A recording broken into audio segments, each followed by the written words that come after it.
Joe, what do vegetarian zombies eat? What? Grains. I thought you were going to say heads of lettuce. Either way, it works. You know, my Youthosaurus is terrible. Not only that, it's terrible.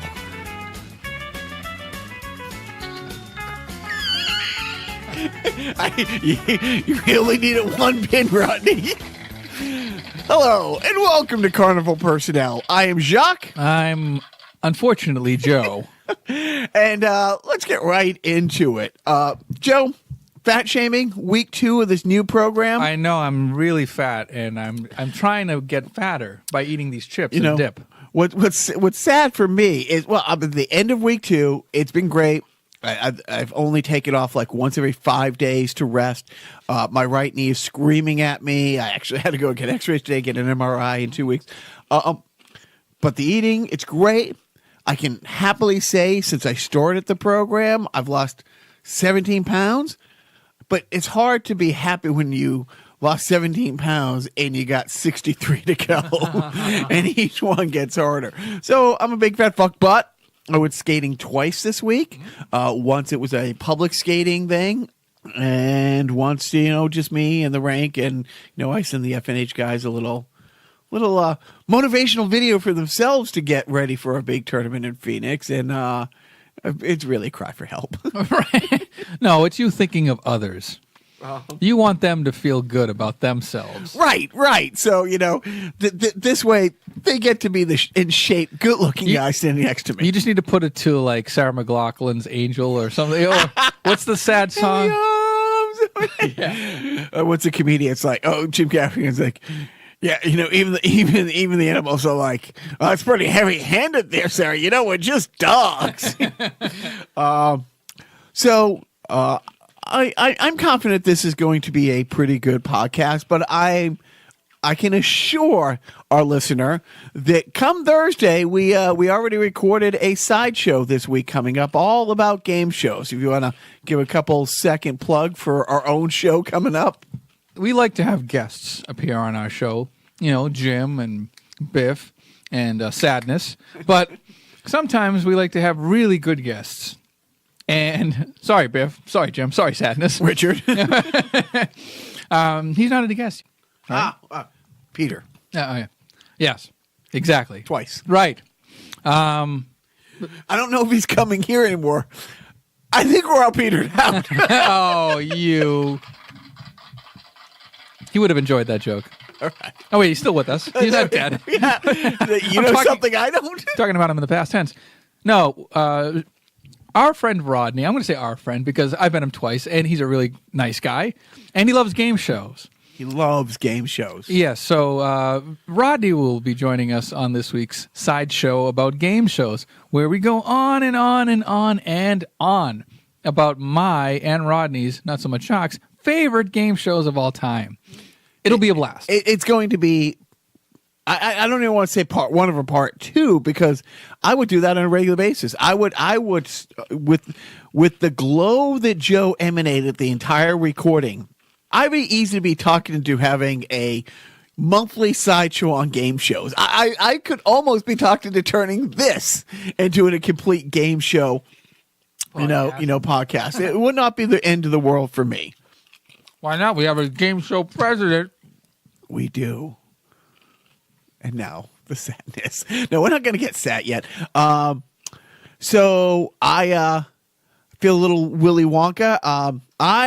Joe, have a golden ticket. Oh. I'm going to... Wait, do you have a twinkle in your eye? I have an endgame ticket for... And we have not told the boys this because we're going to opening night, like the Thursday on the 25th. Not taking the little ones. Management and I decided... We've been waiting forever for this. And wait, what is this? The Infinity War, the sequel, comes out. Oh, Endgame. Not taking the boys and not letting them know that that's where we're going to sneak off to opening night. Just because, I have, and I gave them to my nephew about, 6 months ago. I have the original series, the Infinity War series. This is... I wasn't always the biggest Marvel guy. still not a Marvel, collector. I don't get comics anyways anymore. But, for every 10 DC comics, I got a Marvel here or there. But the Infinity War is probably one of my favorite miniseries, or not favorite comic miniseries ever. So I've been waiting truly almost a lifetime for this. 20, I think it's like 20 movies later, 10 years, actually 11 years. I'm not going to have chatty little brats sitting next to, well, maybe I will, but there won't be my chatty little brat sitting next to me. I know who will be having a chatty little brat sitting next to her. Shut it. What I am not doing, and I don't know if I could do it, but it is a little bit tempting. I think in Revere, they're showing a 58-hour marathon of all the movies back to back to back to back. People who live in Revere don't want to be in Revere for 58 hours. But I and it's one of those things, I saw that on the Twitter. Okay, which of the movies would you take your nap during? And it's like, yeah, I could drift off during this one or that one. I'm going to say Thor Dark World is the equivalent of, here's something off our new album. You're pretty funny. That's pretty accurate. I mean, I think I'm one of the few people who liked it because Loki was like the biggest figure in it. Like Loki was probably, the seminal character for that, and I love him. It's also a Thor movie. It's also a well done comic book movie with capes and tights and buff guy and a good storyline. No, but yeah, it's like, but there's a couple, I think I wouldn't be the end of the world if I missed, 2/3 of Iron Man 3. I mean, there's a couple. No, Iron Man 3. No, that's the funny one. Yeah. Yeah. I don't like Thor Ragnarok. It was too hilarious. Yeah, I probably watched it like 3 or 4 times in the last few months, and only because the wife plays it as she goes to bed. She just literally leaves it on for background noise, and it's a great movie. I mean, it is really funny, but it's like, and she brought up an interesting point. Infinity War starts right at the end of that. Like literally the first shot of Infinity War is right after, the everybody leaves, Asgard, and it starts off horrible, and dark. And it's like, she's like, maybe that was Marvel's way of kind of, let's ease into this. Cleansing the palate. Yeah. The next movie and the next 6 months of your life are going to be wrought with pain and sorrow. Right. Here's the lollipop that is Thor Ragnarok, and here's the rabies shot. Right. That's Infinity War. So I'm not going to be the marathon man. But to compensate for that, I did forward you a link to a YouTube compilation of every trailer for every Marvel movie in chronological order. And I think it was 58 minutes long. It was an hour. Yeah, it was like an hour long. I mean, because you're talking 20 movies, 2.5, 3 minutes at a pop for some of them. Yeah. And I'm looking at some of them thinking, God, had I seen this trailers, it might have given too much away, because honestly, most of these trailers are the first time I saw them. Dude, it was like, right now, I just, it's like when they make that Patriot porn hype up videos before the playoffs and stuff like that, and you want to run through a wall getting ready for the game. I've watched it twice since you sent it, and I'm like, just twice? Yeah. Wow, you really didn't like it. I really didn't like it, but I do. I am counting the moments. Hopefully we're going to go see Shazam this weekend, or probably this week. Maybe like 4:00 show when the boys get out of school, something like that. I'll take to see. Look, I'm really looking forward to Shazam, but it's not a movie I've been collecting the seminal comics for the last 30 years, counting the moments and a 20 movie build up to it. So is Beat Shazam like a prequel, or? Yes, exactly. That's why I won't watch it, because I don't want any spoil. You are not a good person. Speaking of trailers, a trailer came out this week. Oh, did it now? For a movie. Go on. It's a movie that's put out by a company called DC. It's for a movie starring Joaquin Phoenix. And it's a movie called Joker. And correct me if I'm wrong, is this the same Joker character that, spun off from the Bob Kane, Bill Finger franchise known as Batman? No, completely different. Completely different. Yes. Okay. This guy goes around healing cancer patients Well, that's fantastic. right, with his touch. Oh, puts a smile on everybody's face. Eventually. You wonder how we got those cars? Why so serious? But Joe is upset with me for no. And when does the movie come out? October. Oh yeah, that sucks. That's a long wait. That is a long wait. Yeah, and it's tough. It was all over the Twitter. Joe's really upset that I won't watch it. Maybe I will. I just don't like the spoilers. And so many times, like recently, I forget what the movie is. The boys and I went to see a movie, and there was a trailer of. It was one of those. Hey, can't we come out of a song without doing a goddamn dead dog dedication about a dog that runs away? Fucking dog dying. Oh, a dog that runs away. But in this movie, dog runs away. The trailer shows the angst and flashbacks to when it was a puppy and this. Then it shows the dog fucking coming back and the guy and my 8-year-old looks at me and goes, guess we don't have to see that movie now. It's the same thing with Castaway. Tom Hanks' movie Castaway, they show him reuniting with his wife. I'm like, what do he want, but you don't. Yeah, and that's why. I mean, I don't want to see the trailer and find. But Batman's not in this. There's no cape and cowl, as far as I understand. Not to my knowledge, no, because it is an origin story of sorts. Yes, yeah. Oh God damn it! I want to talk about it. But if it's an origin story, Batman has to be in it because in the comic books, what had happened is it's well, me. Oh man, I know. It's just like there's it's hey, I can go do some laundry. You can say what it's about. All right, I don't listen to the podcast. Anyway. Yeah, just I got to do the whites. Okay, you can tell because I've heard enough about it. But what has you so excited? I want to say the setting. Am I okay? Yeah, no, I've seen stills and stuff like that online. It takes place in the 70s. All right. Am I okay? Go on. You can go. Okay. Full. All right. So Joaquin Phoenix plays a guy named Arthur, which I don't know if his last name is Fleck. The rumor is that his name is Arthur Fleck, which A Fleck would be a dig at Batman. I don't know if that's true or not, but okay. He plays a guy named Arthur who lives with his mother, who gives his mother a bath, has a good time about it, dancing with his mother in the living room. You see the old tube TV going off, and he dreams of being a comedian. He's going to comedy shows, watching comedians do their thing. He's also a clown. He holds those signs out on the street to get people to go into places, and he gets beat up. Then visits Arkham State Asylum. I think it's called Arkham State Asylum. I don't know. But he goes to Arkham Asylum.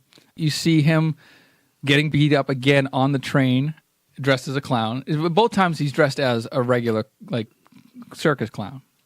You see him also watching almost like a King of Comedy moment where you see, I look like Robert De Niro was the host of a talk show. He's watching this, and then you see him from behind going on stage from behind the curtain. So it has a Taxi Driver King of Comedy feel about it. Does he show him his pride and joy? I mean, there's a quote in there that's kind of chilling when you hear him say it. You see him descending, getting crazier. And he's gaunt. Like, his physique is gaunt. Like, he's shirtless in one point in his underwear, and he's in his living room. Go on. Yes. And his ribs are very visible. Like, they protrude from his body. He's so skinny. He's writing jokes on a notebook, but they're like kind of corny. If you freeze frame it, you can kind of see.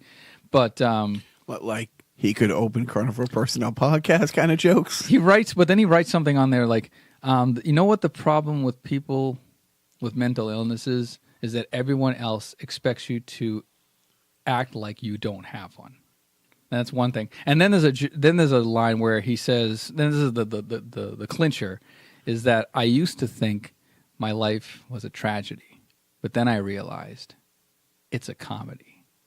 And then he comes out in classic Joker regalia. Purple. Yep. He's got the suit on. It's purple-ish, but it looks like the Heath Ledger style hair. He's got the white face. He's got the red lip makeup. And I'm tired.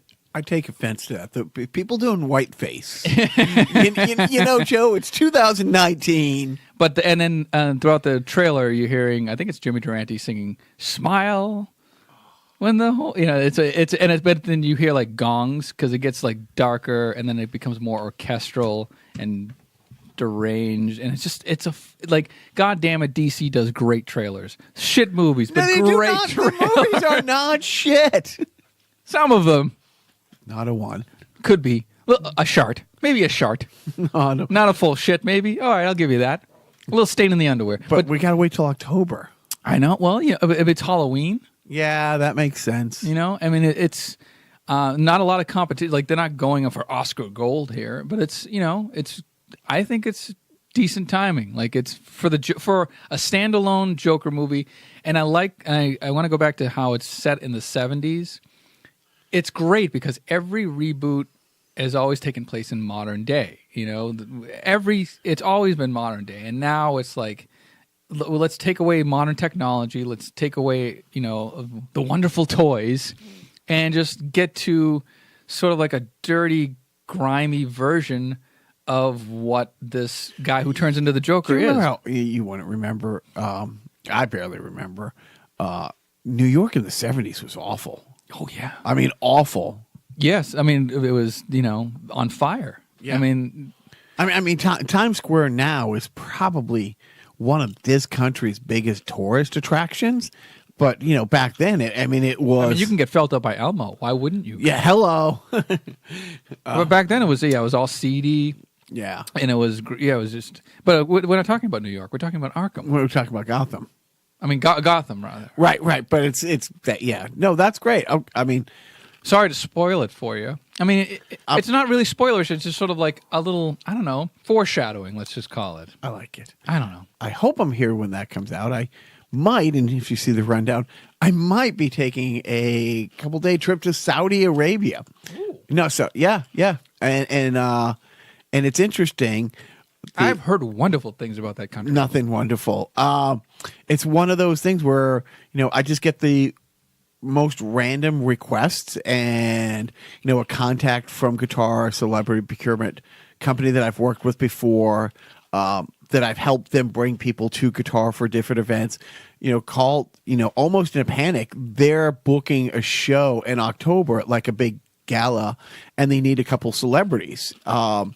And I plugged them into a big company that I deal with, a celebrity procurement company. And it's funny. It's like, well, this guy books huge things, like brings a WWE to Guitar, brings the Broadway production of Shrek and I forget what the other one, Beauty and the Beast, German company, been in Guitar for like 15 years. Why is he calling me for help? Funny you should ask. By the way, not a good game show. Not a good game show. Sidebar. I fought not even joking about it on the sideshow. Spoilers. Because I had it on my notes to bring it up at one point. I'm like, no. But with this, it turns out he's reaching out for help from other people who do some procurement stuff, because a lot of his celebrities over the Khashoggi, the journalist who got murdered. I can't say his name right. Khashoggi. Thank you. No. Not going to Saudi Arabia. And he sent us like a wish list, and my buddy went down the list, and he's like, yeah, I can tell you they're not going, because of this. They're honestly having an image problem, and some people it's just like, yeah, I'll take a pass. So why are you involved? Right, exactly, because I can make a couple phone calls that he probably could have, but for some reason... Why are you doing that? Like why? Because I would get paid a lot of money to do it and go, like the big three. So it's like when I took the big three... All right, so Jacques has a price. We just know. Yeah. Oh, yeah, no, hey, yeah, no. Would I go? Yeah, I would go, Do you want me to stop at the hacksaw store on the way? Yeah. Well, and it's funny. So I'm talking to the guy in Detroit who's like, putting this together with me, and we're going over it. And at the same time, I'm doing the rundown for this show. And, I'll glance at there's 4 or 5 things I'll go to just before I send the rundown to you. It's like, okay, did something break in the last half hour I should have? And the first thing that came up on Huffington Post was there was a crackdown in Saudi Arabia of people talking bad about the crown prince over the killing, including 2 Americans. I was like, but that's October. It should all be blown over by then. So What, the world? yeah, pretty much. I'm pretty much. But I was, I was going to talk. Saw Seth Meyers do some comedy last weekend. Right. How did that go? Dude, it was great. I mean, it was a nice show. It was an hour long, almost exactly like an hour. He had a timer on the floor that is and don't forget, and just walks on off. No opening act, just him, and it was fine. I didn't feel cheated, but it was good. It was it was not very political. He had a few political things in there, but it was mostly about I don't want to say milquetoast, my wife is like this and I'm like that, but a lot of it was safe. Right. Because I don't know if you've ever heard the story, his last child was born in the lobby of their apartment building. I think I did hear that. And she's their first child almost was born in an Uber on the way. And so they planned ahead. And honestly, they get to the lobby and she's like, it's here. And he's like, yeah, we're fine. I know. It's almost no. She gets on the floor. It's like, the baby is here. It's out. You have to. You know what they say? Loose lips. Yeah, exactly. Forget your flashlight. We find my car keys. We can drive out of here. But it was fun. He of course had to take a dig at the Patriots because he hates the Patriots, and he always, even when he had Julian Edelman on, he's And the next day, he's like, I really wanted to like the guy. And, he's fine with, but he grew up a New Hampshire Steeler fan. And he's like, you guys have to be so bored. The Red Sox won, the Bruins are doing good. The Patriots, with the New England Patriots, every year, it's a happy ending. And it was one of those, kind of groan laugh. Speaking of the Patriots, real quick, you don't have HBO, so you didn't see this. There's a documentary out called The Inventor, and it's about a woman named Elizabeth Holmes who rose to fame as this revolutionary kind of Steve Jobs-ish person who wants to revolutionize the blood testing industry. I saw it. You did see it. Well, you know what? How? Maybe I didn't. There was I just saw a documentary on her, and it might have been a Dateline, but it was a 2-hour special. A blonde woman spoke with a deep voice. That wasn't her voice, and she lived for Steve Jobs. We're talking the same one. Yes, Elizabeth Holmes. Yeah. So HBO had put out this documentary about her company Theranos, which was supposed to basically test for cancer or all these multiple types of blood. A tiny drop of blood, the tiniest prick. Yeah. Hello. I know. On your finger could test for 39 different things. Right. With this magic machine, turns out it was all bullshit. But she had raised $400 million. One of the investors, a certain Robert Kraft of the New England Patriots. Oh, was he? I did not know that. And they named him in the. It was but then you see him she's sitting next to Joe Biden, who's the Obama administration was okay with her. Everybody was. Yeah. She was. So I don't know if the documentary, what I saw it on, but I just recently, within the last 2 weeks, have seen this, and it was. It could have been one of those cash-in kind of side documentaries about. Yeah, her. Yeah. But they had all the people from the office, so she went out and got some brass from Apple, cherry picked some hierarchy people because she wanted to model her company after. The way she talked, the way she dressed, everything was about Steve Jobs. So she wants to surround herself by the people that Steve Jobs had worked with for 20-some years. Yeah, and one of the guys who interned there had some issue. He had some questions about like the actual mechanics of this machine called the Edison, which was this little. It looks like one of those desktop printers, but there's a slot that you put the little droplet in, and it's supposed to test for all this stuff. But he had questions about like, well, this isn't working, that what isn't working. There's some real issues that we need to talk about, and they would shut him down because they were spending 2 hours talking about the name of the cloud in which the information would be stored in. And which they settle on Yoda, apparently. Oh, interesting. Part of the documentary, there was a huge investor, like a trillionaire guy whose grandson ended up working for the company, and he kind of became a whistleblower. Yeah, he's in the document. You're right. Right, and so there was this whole thing was blown open by a New York Wall Street Journal writer who kind of was calling bullshit from day one, and at the same time, he was alone on an island because everybody was buying her shit. She was on Oprah. She was on what's that money show? The guy Matt Money. Like that, he was in the documentary, and he was one of the ones who was like, "This is the greatest thing ever," and it did. At one point, the company was valued at like $4.9 billion. She was like the quickest billionaire ever. She was only like. She went to Stanford, I want to say, and dropped out. I wanted everybody to know that because Steve Jobs dropped out of college and Bill Gates had dropped out of college. And, she wanted to be and she would always bring it up in interviews that, all these great people who, what's his face, who Mark Zuckerberg, didn't finish. You go down the list.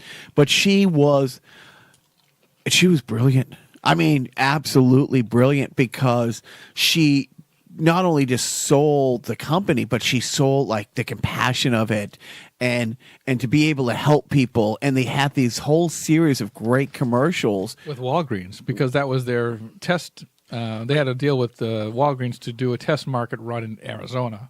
And then it went national to Walgreens, but what ended up happening, a lot of like 20 different Walgreens. It was only in Arizona. It didn't get out of Arizona, but they FedExed the samples were supposed to be done there, but they FedExed the samples back to the lab, used other people's machines. Like they didn't even use the machines that they were touting they had. And then they started to say, well, we know we're doing the droplet thing, but we also need to do a real blood draw, which was the opposite of what people were signing up for. Right. Your whole thing was one of the reasons people don't want to go and get tested is because they're so afraid of needles and giving all this blood, and it's a whole ordeal. We're here. You can come in, bink, one just little tiny pinprick, and we have all. And the scary thing is, it turns out like here are people being told you're fine. Stage 4 pancreatic cancer. That would have been caught. And the other thing is that the other selling point is that they wanted to give the open-ended results to the consumer and basically say, well, here's the blood test results. You don't need to go to a doctor, per se. You just here's the blood test results. You can Google what these blood test results may or may not mean, but that's on you. Well, and by the way, the results may not be your results.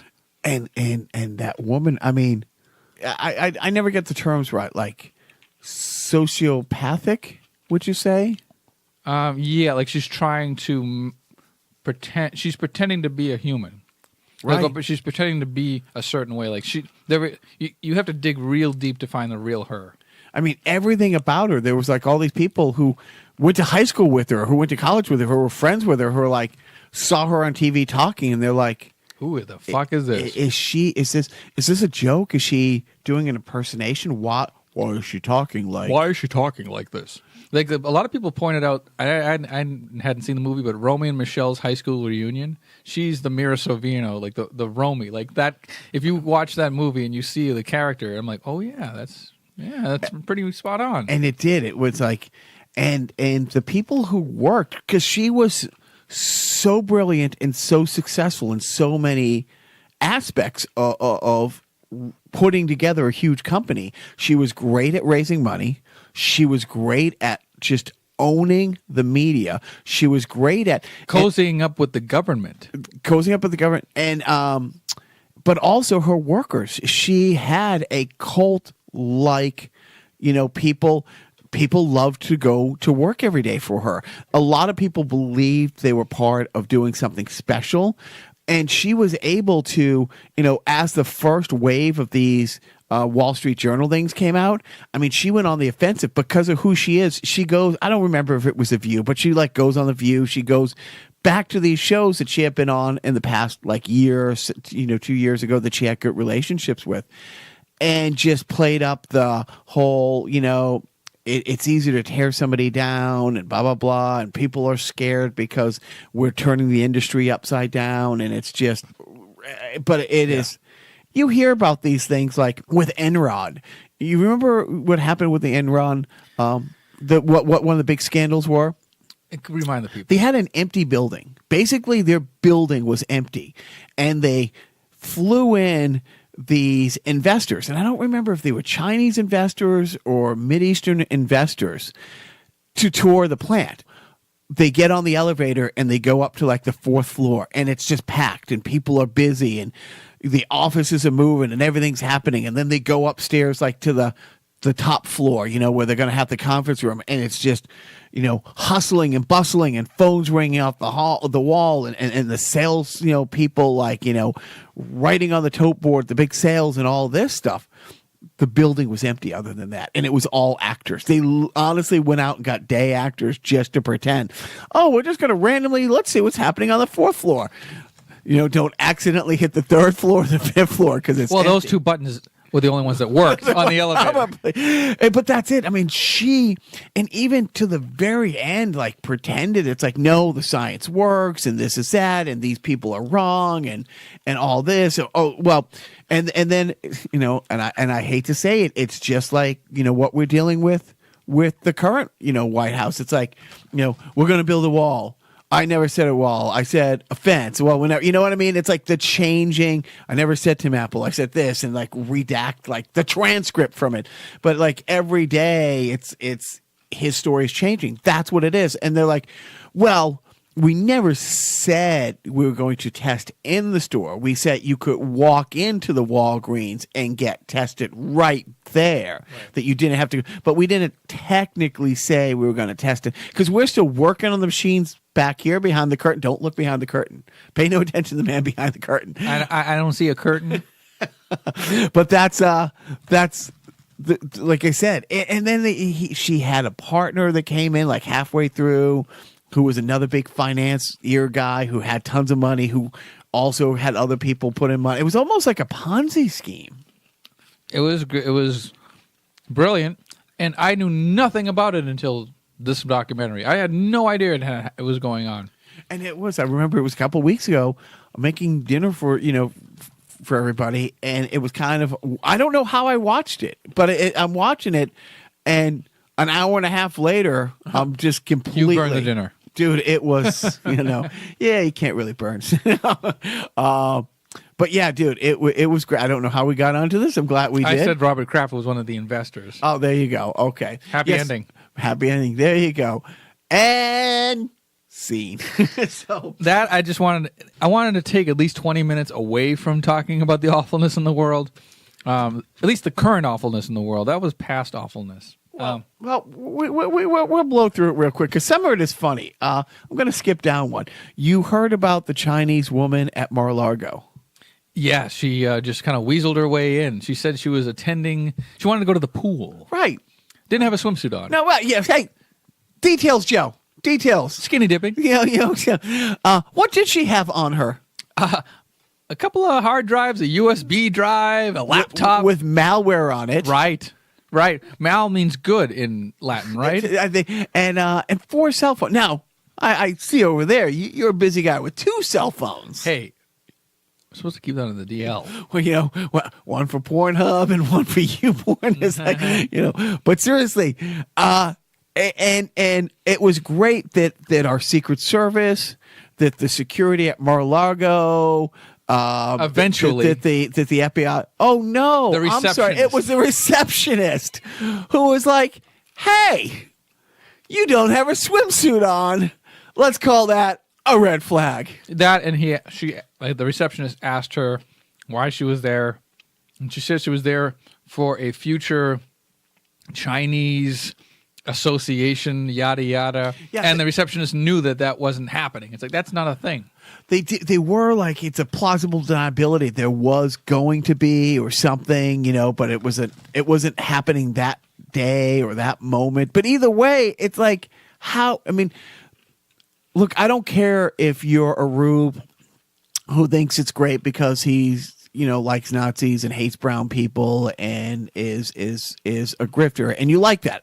Maybe you like the fall of Western civilization, but the fact that since day one, the Secret Service has been saying you can't close down Mar-a-Lago. There's too many people here. Too many. I mean, how many? And I'm not kidding when I say this. It's kind of a rhetorical question, but how many bugs are in that place? How many other foreign governments have? Because it's so easy to get in there. All you have to do, you got $250,000. Well, pay your yearly membership dues. I mean, it was last year, early in his administration, like 6 months in. They have the Japanese prime minister, and they're having dinner, and they're trying to read over some documents, and it's a dim lit, room. They're relying on strangers to come over with the flashlight from their phones to illuminate it. It's like, but I'm quite sure the documents they were reading, that the people were being helpful, don't have cameras in them. A lot of smartphones with flashlight attachments, but no cameras. Cameraless cell phones is what we call them now. But you know what? I'm thinking about the Chinese woman who weaseled her way into Mar-a-Lago, and I was just thinking, how many happy endings did she have to give? Damn it! No, but that's the funny thing. The woman who owned the massage parlor, this is not going to become a whole happy ending Robert Kraft. We got other important things to talk about, who are the Patriots going to take in the first round draft? No, but the woman who used to own the parlor, who had sold it the year before, she for the last 2 years has been running a business out of Mar-a-Lago, selling access to Chinese business people. It's yes, I can get you in Mar-a-Lago and meet members of the family. I can get you in. It's give me all this money. I will get you on the ground into a function. She's openly been selling access to the Trump syndicate, family. And it loves China. And it's just so funny. China's very big China. No. I'd like to apologize on behalf. No, don't apologize for that. But we apologize for other stuff. And the stuff I'm about to say. But yeah, I mean, it's you can't. I mean, he has diplomats sitting at the dining hall with him, which is regular guests, and the guest of guests. It's you can't, but again, business is good there. People spend, but let's talk about the fact that there's, so for anybody who doesn't know, the Mueller report came out, nearly over 300 pages, 300 to 400 pages is what I'm hearing. So let's round down to 300 pages. Barr, the attorney general, the handpicked attorney general, who said in a 19-page letter to Bloatus to get the job, a sitting president cannot be charged with obstruction. That was his belief. Writes a 4-page thing saying, guess what? There's no obstruction, no collusion, and scene. And they've been doing a victory opera. But some people on the Mueller team are now starting to come out saying, and I don't know if we're going to have a Snowden or WikiLeaks reality winner. Oh, reality winner, right? Who will say, here's the unredacted thing. Well, hopefully they redact it like the way they redacted documents in the past electronically. Where Right. They took the PDF and didn't scrub out the metadata. That was Mueller. No, that was Was it Kushner? Manafort. Manafort. Yeah, Manafort. Manafort people. But yeah, but they but it would, if somebody could say, yeah, I know I'm going to jail for 5 or 10 years, but the American people have to have a right to see this. I'm willing to take it, or I'm willing to, go and, live at the guy from WikiLeaks. What? Yeah, Julian Assange. Yeah. What is that? What? What are you saying? Where is he? Where's he held up? What am I saying? The embassy. What embassy? Because you know that he lives in an embassy. Yeah, in London. Oh, Ecuador. It might be the Ecuadorian. I'm dead serious. Okay. It's a country that you're like, what? But yeah, that's a country. he ran in there. Which Mexican country is that? Well, there are 3 Mexican countries, Joe. You know. But okay, so you want somebody to just sort of like, but I'm up. Look, I'm okay with some redaction because there are things that are in sensitive government documents that maybe foreign people should not be reading, right? Or homegrown people. But give the unredacted thing to the people you're supposed to the heads of the Intelligence Committee. I mean, the people who are heads of the Intelligence Committee in the House and the Senate, they get the same information the president does for the most part. They should get an unredacted version of it. They should get an unredacted version. They should say, here's the stuff we're going to, that you can't spill the beans. It's an open investigation, but here's what's going on. I picture the Mueller report being put in the Ark of the Covenant and then being housed in a warehouse where no one will see it ever again. And that's what they're trying to do. Right. But it looks like apparently, according to Barr, there will be a version of the Mueller report out later this month or within a month. They were supposed to be released this week. And that's why a couple of the investigators are starting to say, no one's come forward and say, I wrote it. I've seen it. I have a copy. Here it is. But that's starting. And I was wondering if the Democrats were waiting on dropping, a couple or setting up a couple landmines with his tax returns. It's like, okay, let the Mueller investigation play out. Let's see. And that's the other thing with Mueller. People wanted to subpoena Mueller. It's like, were you forced out? Were you told to wrap this up? Was there a behind-the-scenes firing we don't know about it? Is your report finished, or were there other things? People want to know that. But in the meantime, because I don't know if they would have done this anyways, but this week they finally have they officially subpoenaed the IRS to get his tax returns, or threatened to? Somebody had filed. What was it? One of a representative or somebody in Congress had filed for a subpoena. And it's like Nancy Pelosi, as of today, was saying, and the Democrats who are really pissing me off. Surprise, surprise. The circular firing squad is well underway. But the House has put up legislation to make it, if you want to run for president, you have to release 10 years of taxes. And of course, so Blotus is saying, again, well, they only asked for 6. Usually people ask for 10. They must be giving up already. It's like, no, they're not giving. And Nancy Pelosi made it really clear. And now the word is he wants to stall. He wants to take it all the way to the Supreme Court past November of next year. Why? What's happening November of next year?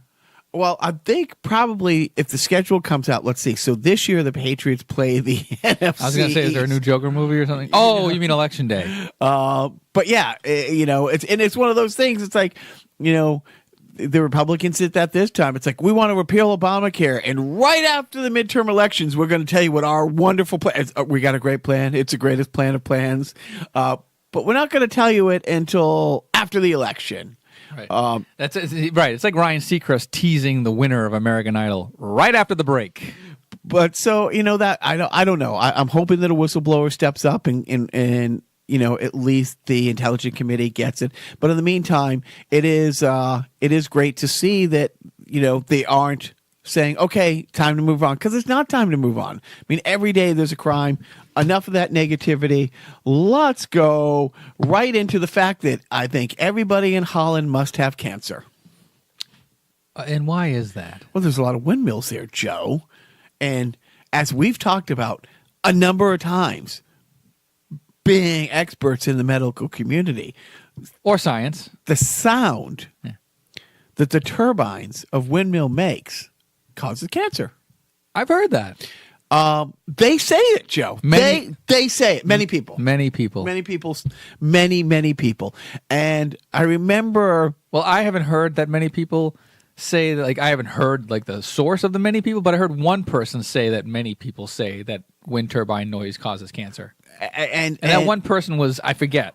Yeah, I forget who that one person was. But if you heard it and I heard it, that person must have a pretty big platform in order for us all to hear. Yes. Them say that. Now, to sidestep, I remember like people were upset. Oh, smoking causes cancer. Sure. Oh, sure. Secondhand smoke causes cancer. Oh, sure. What is it? Saccharin causes cancer. And you know what? Somebody's going to say everything causes cancer at one point. We've reached that point. Yes. Today is that day. Reiterate. You know what does not cause cancer? What is that? Coal. No, it doesn't. There's one thing I know because we have the clean coal. Yes. It's the processing. I took a shower with it this morning. Yeah, that's why you look so good. It's everything I could do not to say, which you don't have to edit that out. Anybody want to draw? Anybody who thinks they know what I just said? I'll just boost it up. You don't worry. You're right, dude. I mean, okay. So it's funny that he has dementia and can't say the word oranges, and it's hilarious that they redact the official transcript of the talking points. Like anytime he talks in the White House, that they redacted those words. It's hilarious that he keeps saying that his father was born in Germany. Father was born in New York. A nice part of Germany. A nice part, yeah. Hey, not the Auschwitz-y part. Well, whether it's East German or West German, I'm just going to say this once: there are fine people on both sides, and I already said it once, so that's the second time. Yeah, his father was born in, but like the fact that he can't say words like oranges, and the fact that he can say oranges. He can't say origins. Origins, sorry. And the fact that he keeps lying about that. But yeah, what makes your, I mean, and seriously, we've talked about this before. Jimmy Carter put solar panels on the White House in 1978. The first official act as president, here's my decree, here's my pen to paper, of Reagan was to take the solar panels down. The Republicans for 40 years have been fighting a war against it. And I'll give you, it's one of those things when a Fox News guy said a coffee shop thing and wasn't expecting a guy to have a good answer. It's like, well, if we do this green initiative, where's the money going to come from? And he said, we figured out where the money would come from to fight World War II. This is as big a threat as Germany was in World War II. We found the money. And like I said, when Kennedy said, when we collectively as a whole shit our pants when Sputnik went into space and we had no idea how far behind we were, and Kennedy says in 10 years we're going to be on the moon. When he said that, we were about 40 years away from getting to the moon. And I know this because I've read it, I've studied it, my dad's a rocket scientist, and I've talked to the people who were part of this process. It wasn't a 9-year process from when Kennedy said it to get there. It was at least a 25, 30 plus year process, but we made a priority to happen. So with this green thing, when people are coming in, the problem isn't where the money's coming from. The problem is truly we have one side of the political aisle that is going out of its way to stock the cabinets with people who own coal plants, to gut the EPA. All of that stuff. But when you get to the point where you fucking say something so asinine that in a billion years, you will not ever have one scientist, one cancer doctor, one scientist ever with any credibility say, yes, that is true. Like, did he just literally pull that out of his ass, or did somebody jokingly say that and he took it for true? How do you get from point A to point B, Joe? Practice. That has to have been some weird fever dream, like 3 a.m, kind of watching Fox News, half hearing something. He could have been conflating two things where there was a legitimate thing about cancer being talked about, and then wind turbines came up, and then he kind of, took the Ambien, and all of a sudden, wind causes cancer. Which, by the way... No, the sound. Oh, right, the sound, the turbines. The noise. I mean... And I'm telling you... I can't watch TV tonight, sorry. The wind isn't blowing. Haha. Well, and he's actually said that's why these are dumb. That's why going wind, because sometimes the wind doesn't blow. It You know what does blow? always does. Always. It's called weather. That's how clouds move from point A to point. Shut up. Yeah, thank you. All right, so everybody in Holland must have cancer. Gotcha. And seen. Yes, and seen. All right. Yes. Are you prepared? You're crazy. That's where you are. You're screwy. I'm gonna say yes because now you're already launching into it. Did you read the rundown? Oh no. Oh, okay. Could you read what's next on the rundown? Paul Lind reads lyrics from Facts of Life theme. Speaking of fever dreams or real dreams come true, I guess so. So, as you know, it was a once a year thing where Joe would do his self-indulgent theater, not once a year, but routinely, and then it became a semi-regular thing. Then I think I went off the deep end with Joe. But doing the rundown today, I was trying to think, the last time we had a Joe did Adam Sandler reading, don't tell me, the lyrics to Van Halen's song Jump of the 1984 album. What year did that album come out? So I think it was 79. So, I think we almost touched the sun on that one, but I do like to find ways to get Joe to do some of the voices that I love. I've asked him to actually do the entire podcast. It's like Bernie Sanders and other voices. But what I figured, our combined love of sitcoms and our combined love of Paul Lynde, maybe I could talk him into doing that. Okay. I mean, do you want to do it to music? When you're doing self-indulgent theater or you're doing a Paul Lynde impersonation, it is music to my ears. But we could go with the music accompaniment. All right, hold on. Give me 2 seconds to put this together. All right, so we're gonna make this work. Dry run, no rehearsal. All right, here's Paul Lynde singing the theme song. To the facts. My ambient fever dream come true. To the facts of life. Oh my goodness! I have to get in the character. Oh, this is the worst Paul Lynde bet voice. You want to get into the character. Ayo. All right, here we go. I got the shovel if you know where the gravesite is. You take the good, you take the bad, you take them both, and there you have the facts of life. The facts of life. There's a time you gotta go and show you're growing, now you know about the facts of life. The facts of life. When the world never seems to be living up to your dreams, suddenly you're finding out the facts of life are all about you.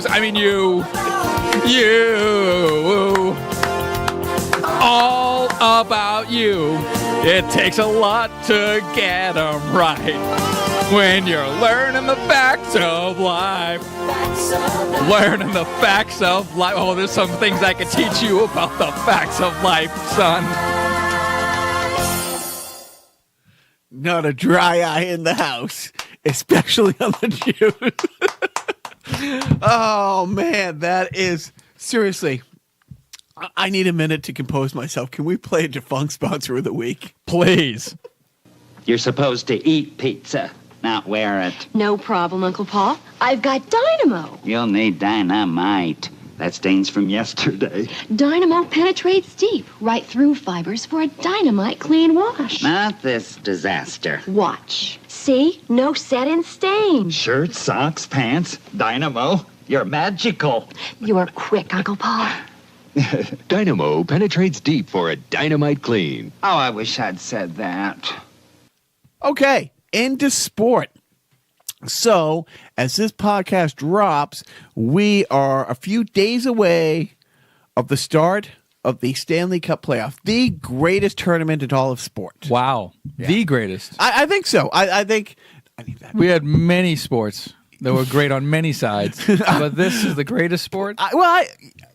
Look, it's definitely physically the hardest. I mean, when you think about the World Cup, it takes 4 years of qualification, but there's only a dozen games that lead up to it. I mean, to win the World Cup, I think you got to win 6 games over the course of a month. I mean, this is a grind. It's 4 7-game series. And what I think is, this in football or water polo, the most demanding sports. This is the only sport, though, honestly, you can have somebody like Zdeno Chara, who's 6'11", punch you in the face. You know what I mean? It's who's carrying a weapon. How much do I have to pay for such an experience? Well, on Craigslist right now, I see that going for. And I'm optimistic. My boy Marshy, Brad Marchant, hit the 100-point mark, and I didn't realize this. There isn't a Bruin who's hit the 100-point mark since 2002 when Joe Thornton did it. You think of there's so many great teams and great players along the line, and this guy is the first one to do it in 17 years. I'm pretty jacked up. Toronto, who they play in the first round, is a great team. A lot of great young talent. I think the Bruins get past them in 6, maybe 5, but I'm not looking past them because I don't want to look past them because the best team in hockey is waiting for. I mean, the way the playoffs are set up, the Bruins have the 3rd best record in hockey, or maybe the 2nd to 3rd best record, depending on how the last game of the season plays out. But either way, the playoff format is set currently, the first place seed overall and the 3rd place seed have to play each other in the second round. So, it's kind of a bummer. But like I said, the Bruins have had a great season. They've had a really good season. Obviously, they've had a great season if they have the 3rd best record in the league. Yeah. But they weren't close to having the 3rd best record the first 2-3 months of the season. They didn't start off bad or slow, but middle of the pack. Long season. But since the new year, they've been. You can count the number of losses on one hand in regulation. I mean, that's pretty unbelievable. But I'm optimistic, and I do that feeling of. Can you say the word the Schadenfreude? Schadenfreude. If there's a 3rd parade in Boston inside 9 months, a year, I mean, how hated. And how much would you revel in that hatred? You could feel it bathe over you for a decade. Oh my God, that would be fantastic. And you know what? We should have a 4th parade to celebrate all the parades we've had this year. We'll call it the day Parade Day.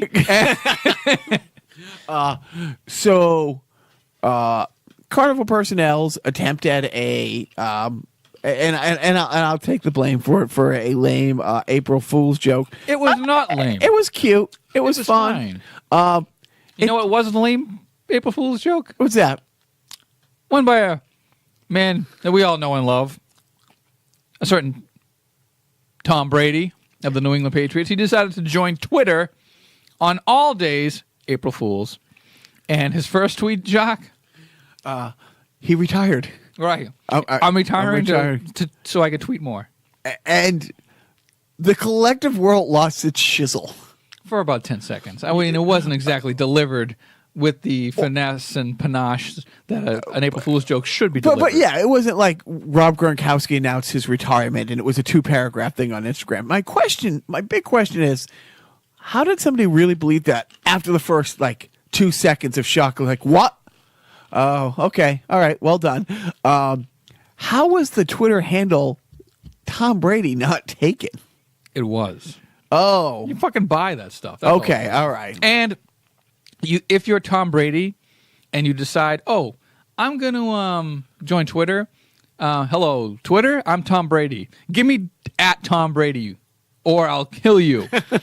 They'll give him Tom Brady. I mean, it's one of those things where, you know what I mean? I think either the person who had Tom Brady's handle had it stripped away from him. Well, do you remember it became for a day? It was one of those things. I bet there's a documentary on it.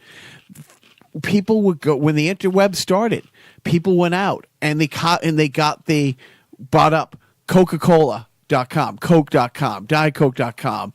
I don't think you can do that anymore. But they went through the whole because and some of these companies paid millions to get their names. Yeah, I don't know if that's the case with Twitter anymore, but I do agree that we should have more documentaries.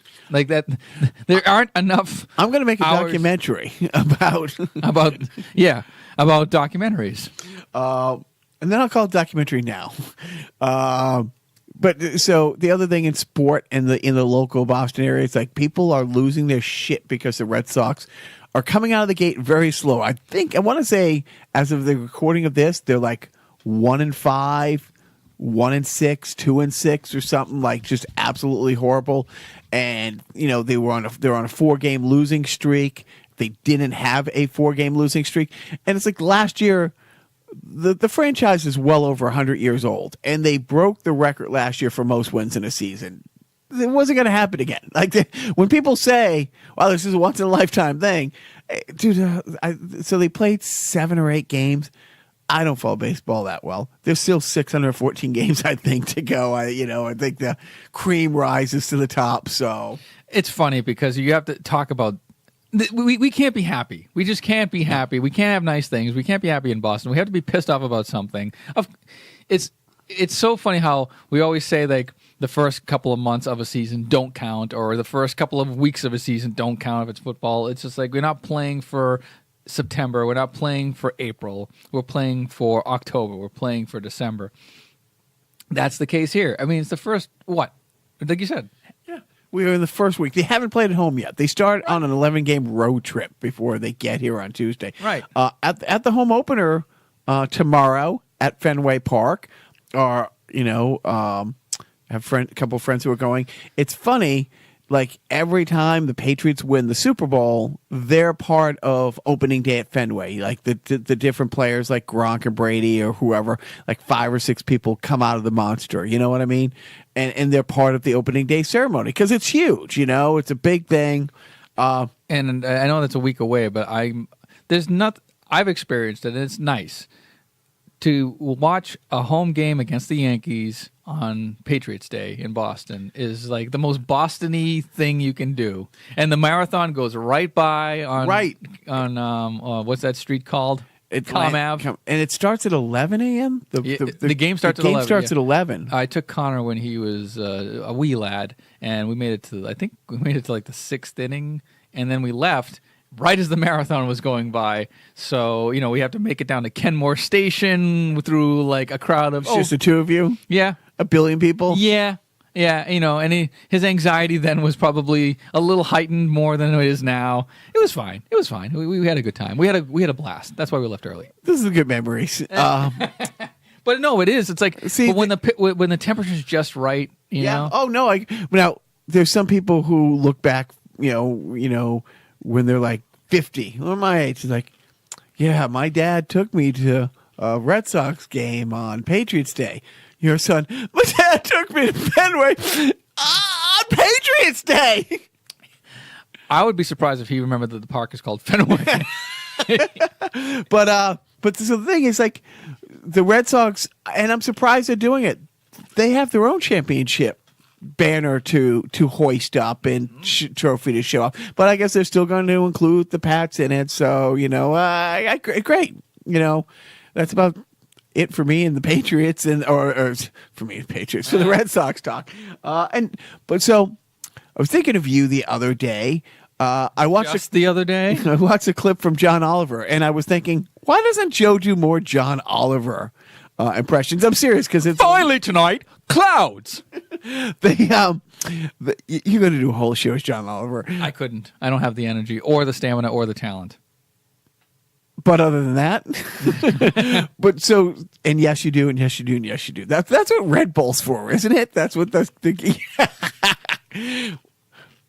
Wait, you were chittering. That thing was because your hands are down here. Oh no, it's just getting cold down here. Okay, I'll hug you later. I told you. But John Oliver did a piece on last week tonight about the WWE. Did you see it? Oh yeah, yeah, and it's true. It's like the epidemic, like the life expectancy of a pro wrestler is. It's pretty sad life. It wasn't exactly eye-opening. It was just sort of like a highlight. Like, hey, by the way, don't forget about wrestlers. Well, look, the NFL is an awful organization run by awful people who hid concussions for decades, and now they're paying for it. It still has a long way to go. It will never get to where it should be with it. But at least, I was going to say they're acknowledging it. Well, they're acknowledging it because they lost huge-ass court things. But the WWE is still... They're legally obligated to acknowledge it. Right. Yeah. One of the most profitable sports. So I didn't know this because I know how big wrestling is. I have some wrestling friends. The two sports stations talk about it. Not a lot, but they make fun of the guys at the station who like it, but they're making fun of like a third to half the station who really love it. Yeah. Did you know, which I did not, WrestleMania, the granddaddy, the once a year, their Super Bowl, is the fifth or sixth most most profitable, sports franchise in the world. Event, yeah. It's the Super Bowl, it's the Summer Olympics, it's the Winter Olympics, which I was surprised that FIFA was fourth. Yeah, I was really surprised that FIFA was fourth. And you have the Tonys. Oh wait, that's something else. And then the WWE, then WrestleMania. Yeah. I mean, it's not, they have two really popular shows on Monday Night Raw and WWE SmackDown. They have not gone away. They've only gotten bigger. They're branching out, like John Oliver pointed out. They're going to Dubai or whatever the fuck.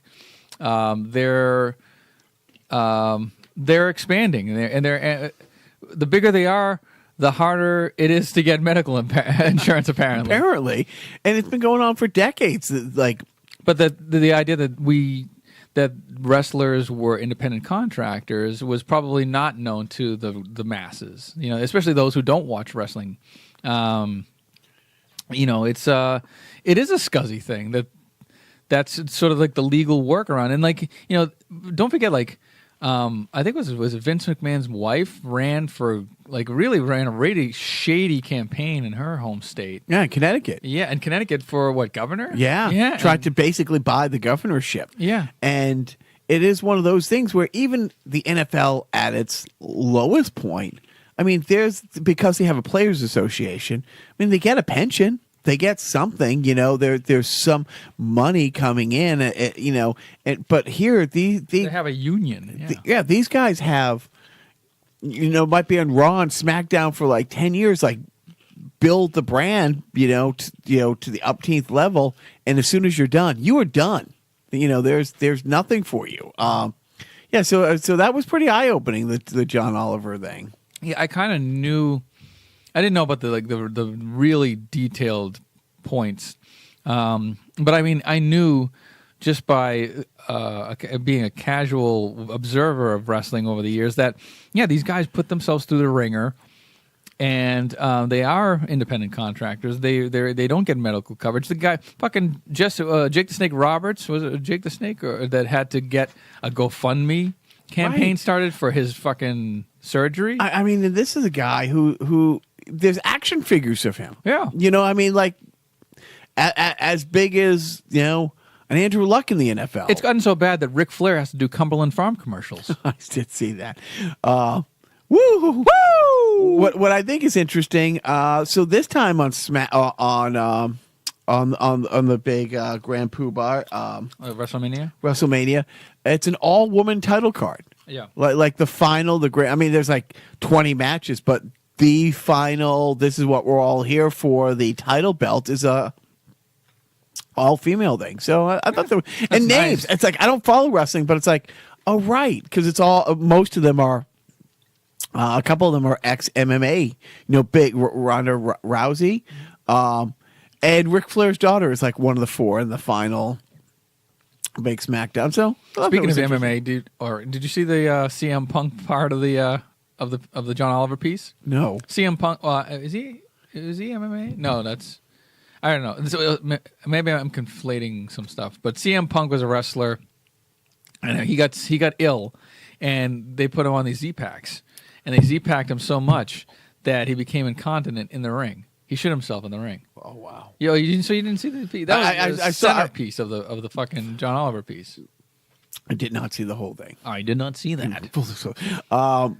and now I don't have to. Right. And nor did he show it. He didn't show the actual thing, but they zoomed in on his face and said, like, we can give you an idea of what he was going through by the look on his face. Oh, dude, that's awful. Yeah, I mean, it was pretty graphic. That is awful. Pretty bad. I mean, you did that in junior high, and you're still not living it down. Right, but it was just an example of how the doctors, quote unquote, that the WWE hired to, care for one of the bigger stars, said, "Yeah, you're fine, dude. Here, just take the Z-Pack, take the Z-Pack, and then."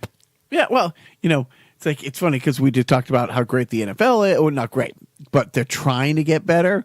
It's like you can count, like, there was like 4 or 5 times this past year. It's like everybody in the stadium knew this guy was concussed. Had to go to the sideline, get checked out, come right back in. You know what I mean? It's like, no. You know what I mean? And look, we're lucky, as Patriot fans, in the Atlanta Super Bowl. There was no way Julian Edelman wasn't concussed. Like the last, he took a hit in the fourth quarter early on, played the rest of the thing. It was fine physically, but when you hear the mic'd up stuff and stuff like that, you're like, he's not there. He was in La La Land. Yeah. So anyways, enough with sport. Let's get to the good stuff. First of all, before I go and grab a videotape for the random video game review of the week, are you playing anything? A little breaking, big news. Okay. Big news. Here we go. I'm sitting down. A good thing. Do we got a breaking news sound effect? Just play anything. It could be like CM Punk shitting himself. You broke the news. You're not just a pretty face. Are you a pretty face? Yes, you are. You're my pretty face. Pretty ugly. If you look to your right, and on the far right, I would say 1 o'clock. And now look down to the bottom shelf. You will see a black console that was not there before.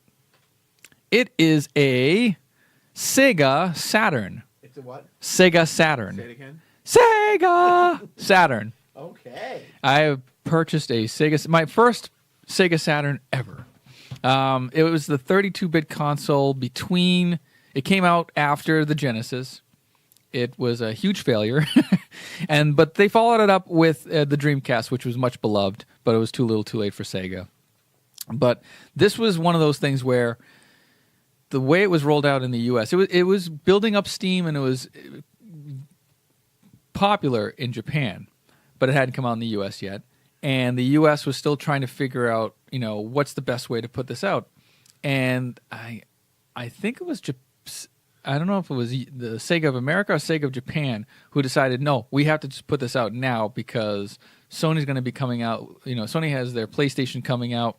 We got to put out our thing. And they not only announced it at the Consumer Electronics Show in 1995, they, without telling retailers, oh, by the way, it's available for sale now.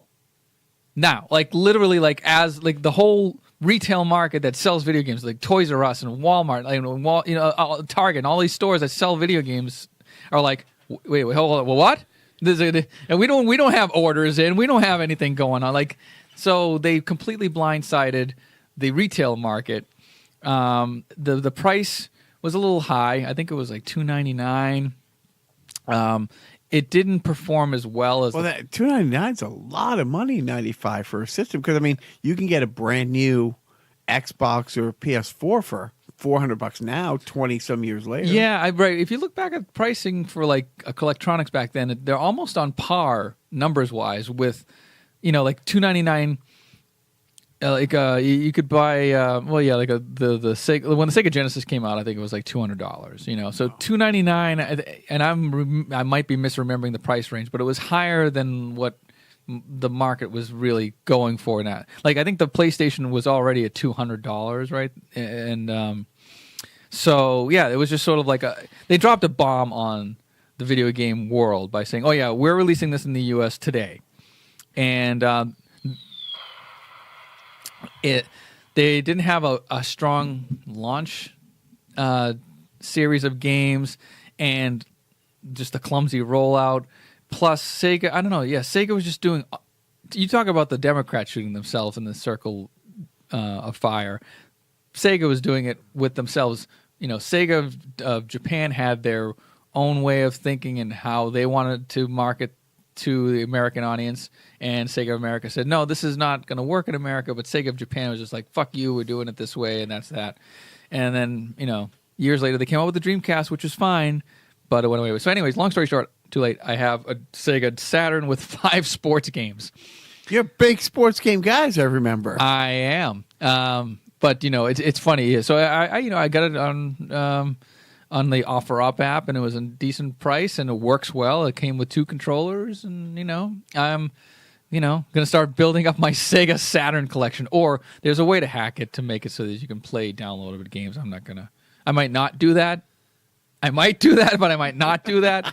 But the games are now up above you on the shelf where you're going to be pulling out the random video game review. And have you played any set games? Yeah, to check it out. And, they're bad. and what did you buy it on?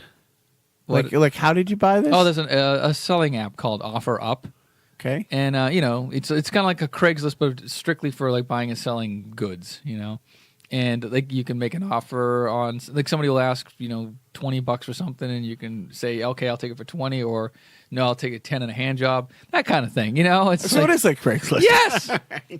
But I have 5 Sega Saturn games. I played the hockey game of the NHL All-Stars 95 game, and man, what a hunk of shit that game is. Because there's no top-down mode. There's no way to form strategy in the game. Like, you're only seeing it as you would see it on television. Hey, nice Fenway Park. That's right. I got a little statuette of Fenway Park over there on top of the shelf. And so these are the games now? Yeah, those white Saturn games. Those cases are notoriously fragile. They're, like the clear plastic cases, but they crack at the hinge, and so some of them are cracked. They actually make reproduction Saturn cases now, if you're into that, which I know you are not, nor am I. So Jacques is pulling a game off of the shelf, which I think I'm kind of looking at. I might not be. I'm looking now down at my my crotch. I'm sorry, folks. Bringing you into my world. We both are looking. He pulled the last Nintendo game off of my shelf, but it's not a Nintendo loose game. It's a boxed Nintendo game. And I can't I think it's WWF WrestleMania, right? Is it? Yes. You have to open it up and blow on it to make it work. No, right. But it's in the box. Okay. And this is, it's got all your favorite wrestlers, all of whom I believe are deceased. Maybe not Ted DiBiase. Really? I got Randy Macho Man Savage, Andre the Giant, Honky Tonk Man. I think he's gone. Ted $1 Million Man, Ted DiBiase, and Bam Bam Bigelow, and Hulk Hogan. So he's alive. Yeah, this was an okay game. It was memorable it was the first WWF game. Is it WrestleMania? Yes. It was the first WWF video game made for a home console. I think actually made for any console. And it was, I think, if I remember correctly, the gameplay was kind of clunky, but it was still cool because they had the music, like the walk-in music for each wrestler, which was, like a nice 8-bit version of Real American. So that was memorable. Oh wait, who else can you play as? Manager Elizabeth. Okay, yeah, that's right. Who's also dead. I know. And was it her sister? It was his sister. Wow, right? so that literally everybody but the Hulkster on that box. I mean, Ted DiBiase. I think he's alive. Well, let's find out. There's only a way. Bam Bam Bigelow. I think he's gone. Andre's gone, obviously. Honky Tonk Man, I think, is gone. I don't know. I think, he's gone from my heart, at least. But yeah, this is I have a nice boxed game here. It's okay. It's in okay shape. I don't think it has a manual. Bam Bam's gone. Drug overdose. When did he die? Spouses. Where is it? I don't have the 2007. I don't have the manual for this. 2007. Manuel. Oh wow. It's a Honky Tonk Man. Yeah, Honky Tonk Man. No, I don't have the manual for this. That's too bad. But I have the box. You don't have the box. I do not have the box. What's in the box? It's WrestleMania, brother. Oh yeah. God bless him. So yeah, rest in peace. And this is WWF, not WWE. Right. Because they lost to the World Wild. And I'm not kidding. The World Wildlife Fund. That was so great. That was a big lawsuit. That dragged on for a bit, you know. Yeah, and you know, it's And it was Big Panda won. Yeah.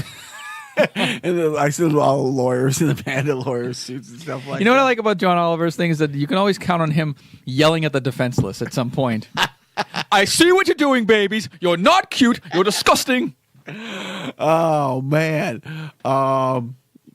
So moving on from wrestling. Oh, actually, no. How if you didn't own that, how much would you be willing to shell? What would it take to get you into an NES WrestleMania disc today? Cartridge. $10. I don't know. Okay. Yes, I will sell that to you for $10. Well, I don't know what that. It's $5 plus $5 shipping. Yeah. So you're right on. Yeah. There you go. Right on, Mod. And then came on. And then came on. And then came on. Hey, I didn't mention this. Hey! Hi. You see my boy Billy Ray Cyrus today? Not today. Dude, it's like I saw like on Twitter. First of all, I had like 4 or 5 texts when I got up this morning, like or got back from dropping the kids off. It's like, dude, what's up with your boy Billy? He did a song, you know, with a couple like current rappers that I guess has broken the internet. Like people actually say it's great.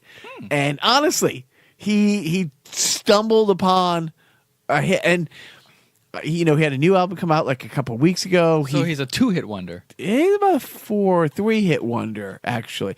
But yeah, no, you're looking it up now, and I was like, wow. You know, of all things, or like a rap version or an old country classic.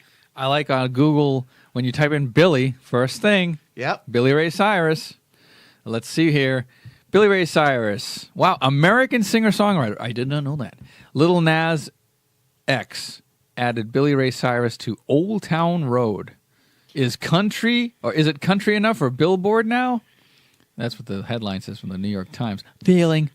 Billy Ray tweeted, "It was so obvious to me after hearing the song just one time. I was thinking, what's not country about it? What's the rudimentary element of country in a Western song? And then I thought, it's honest, humble, and has an infectious hook and a banjo. What the hell more do you need?" That was my Billy Ray Cyrus, I think. But yeah, I think. because like, you look like his average, he tweets something and it'll get like 150 likes. Yeah, this morning it was like 1.5 million views by like 9 a.m.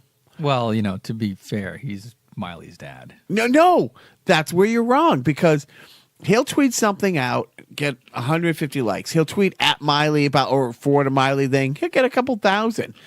This video that got posted this morning, you know, I mean, I'll try to find, you know, the first time, it has like well over, probably at this point of the day, probably a couple million views it now.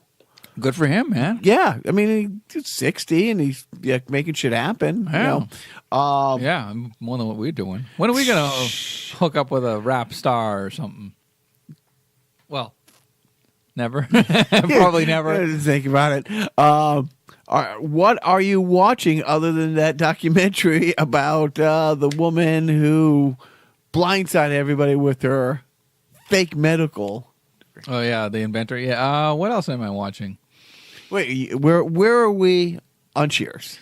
I think I slowed down a little bit. I think I've only watched a couple of episodes this week. So we're still in season 6. I think it's mid-season 6, so it's 88. Trying to remember where we are in the story. It's been a while. Kirstie Allen's in the picture. Kirstie. Kirstie. Like, rhymes with thirsty, which I'm thirsty for. Kirstie. That's right. Even now. I said it. Scientology's awesome. Yeah, Kirstie Alley's, you know, she's trying to impress her CEO boss, Evan Drake. I think she made a pass at him, like drunken pass at him at a function, and embarrassed herself. That was earlier in the season. What else are you watching? God, honestly, you're gonna have to film what you're watching, because I can't remember what I'm watching. If I don't write it down when I watch it, if I don't send a note to myself and I go to do the rundown, I'll have to call management. It's like, what was I watching the other day that you were like, why are you watching this? This week, and maybe I should change that to why are you watching this? I started watching, I don't know if I'll go through the whole series. And I had it on just, when I was like, background noise the other day, and the boys were there and they got invested in it. We've watched the 2-hour pilot episode of Real American Hero. Oh, the greatest American Hero. Yeah. Believe it or not. I got to start singing the theme song. Walking on air. I never thought. Look at what's happened to me. I can't believe it myself. Suddenly I'm up on top of the world. Should have been somebody else. Believe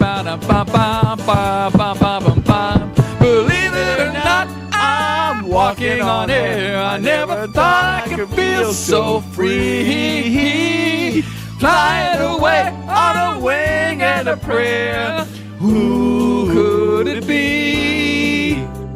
Believe it or not, it's just me. There's another verse, but I don't know that other verse. Just like the light of a new day. Hit me from out of the blue. Breaking me out of the spell I was in.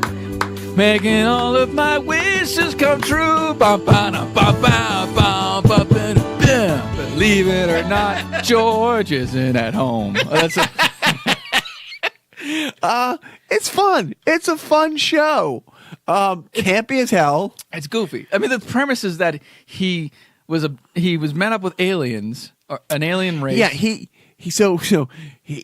was a teacher for the burnouts, like the bad kid class. So he decides, I'm going to take the school van and take him on to a trip into the desert and leave him there. Like he was going to. Well, they got that big location shot. The great thing is, he's being challenged by one of the tough kids in the class. He's like, well, let's go down to Mr. Johnson's, gym class and get in the ring and box a few rounds. And the guy's like, well, let's fight right now. Flash forward to the end of the episode or halfway through the episode. He gets in the boxing ring with a student. It's like, the student who actually looks older than him anyways.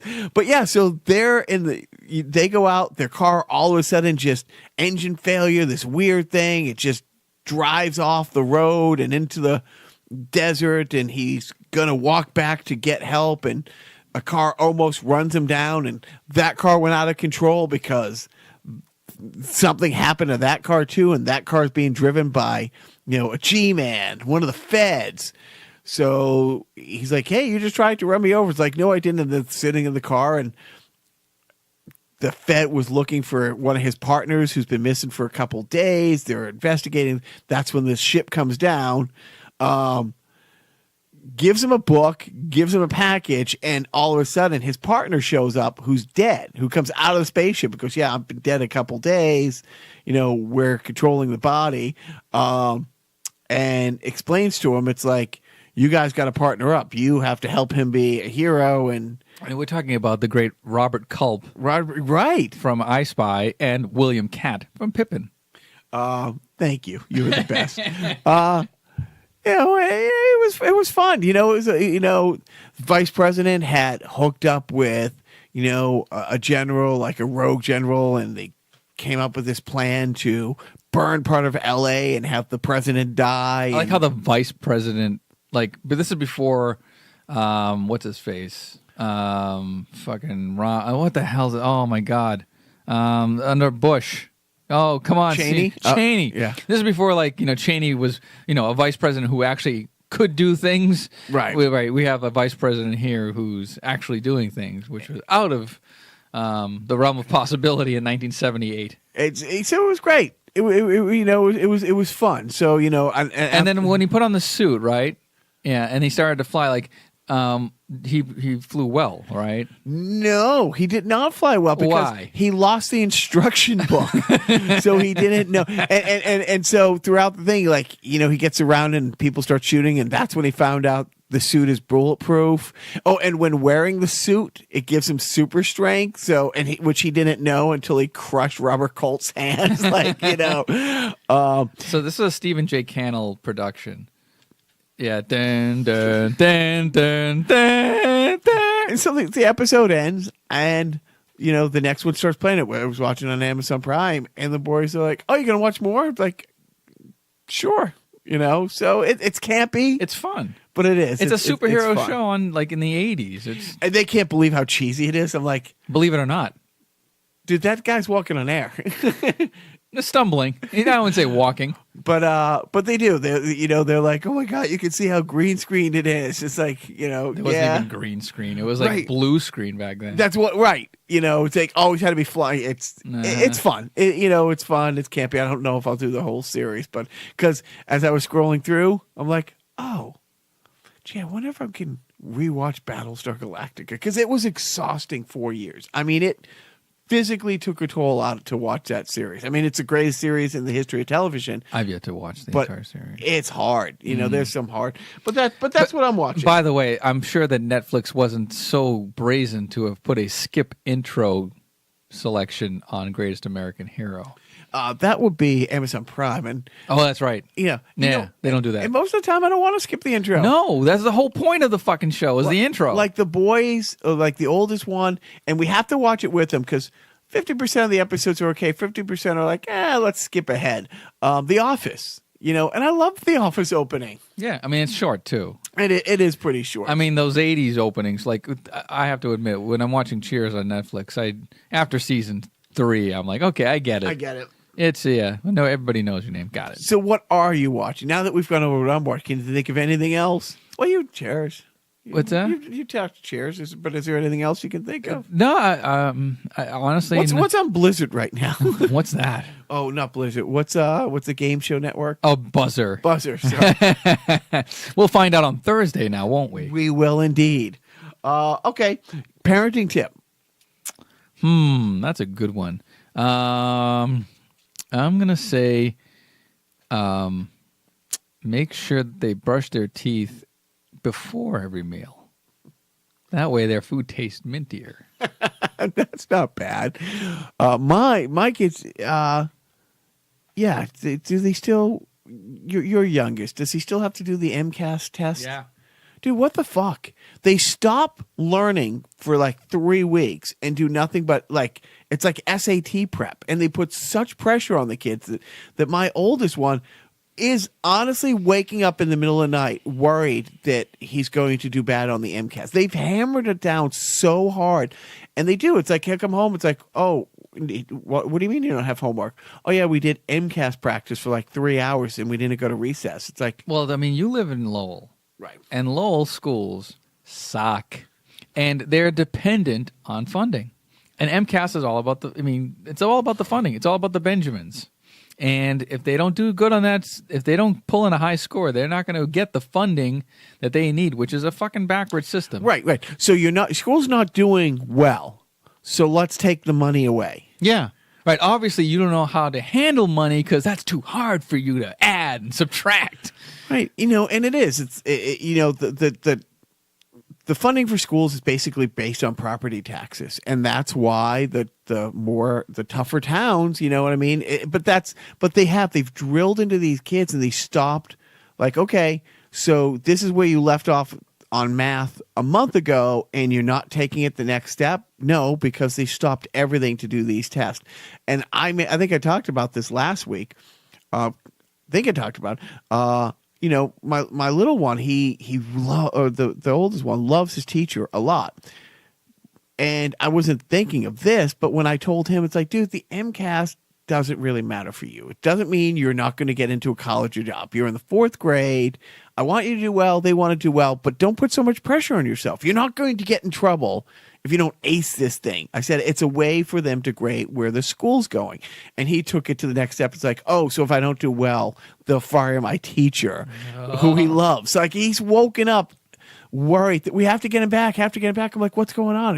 Get who back? They fire Mr. Fernandez. I'm like, what? Because he had a nightmare about it. It's like, so, my parenting tip of the week is tell him, to quote Bill Murray and the great Meatballs, it just doesn't matter. You're looking at me blank. You don't know Meatballs, Bill Murray? No, I haven't. That's the one Bill Murray movie from the 80s. Dude, it's It's I know. a good one. Are you ready for the summer? Right. It's not Caddyshack and it's not Stripes, but it's It's his first it's major up motion there. picture. It's good. He's a camp counselor. But anyways, there's a rich camp across the lake who has all this, and then the poor kids, and he's trying to like, just tell him, it's like, dude, who cares if you lose this thing? It just doesn't matter. It just Doesn't the whole matter. cold camp. It just that's doesn't. like one of I the remember things. that scene. So okay, yeah, it's one of those things. If you didn't see the movie, you saw it on a clip or highlight or something somewhere. So that's all I got. Now that's not all I got. This podcast was awful lame as usual, as stated in the beginning of last week's podcast by Too Much Better host. But if you listen to one podcast this week, what would you recommend? I don't know. Would it be the Completely Unnecessary podcast with Pat Contry and Ian Ferguson talking about video games and pop culture? Would it be the Gilbert Gottfried Amazing Colossal podcast? You got one more strike. Carnival Personnel Sideshow. Yes. Oh! Yes. We brought in a guest, a friend of both Joe and mine, the voice of Worcester, our friend Rodney, and him and Joe delighted just talking all things, TV game shows. It was great. I was going to say, a longer podcast for sideshows, and every minute got better than the next. And to see the gleam in Joe's eye as he got to relish going down memory lane of some of his favorite 1974, game show hosts. And who they married and how they met them, and to the minutia that, like, as Joe was saying it, somebody from Wikipedia called and said, "Slow down, we're trying to write this down, Joe." But it's great. Unlike other Rodneys, this Rodney gets all my respect. But it was great. So definitely tune in to Sideshow this Thursday. Yes. And every other Thursday to come until the end of May when I cancel this fucking podcast. I'm doing it. I don't care. I gotta get out of this. No, I like the podcast. It's fine. It keeps our friendship going. This is the lifeblood of our friendship. If this goes away, we may never see each other again. You're gonna take your kids out of piano lessons. It's true. It's all true. It's like, as is. I know the fans have been asking, like, why hasn't Beyond Id done more shows this year? Dan's had a flood at his house. They have to redo the basement. We don't have rehearsal space for like the next 2 months. So Dan is now dead to me. So you know what I mean? It's like, so now this truly, it's all I got, Joe. It's all I got. See, this is not good. I don't want to put pressure on you, but the world will die. We're the one thing keeping civilization going. All right. So it's time to end this wonderful podcast with the public service announcement I give each week, and that is, don't forget.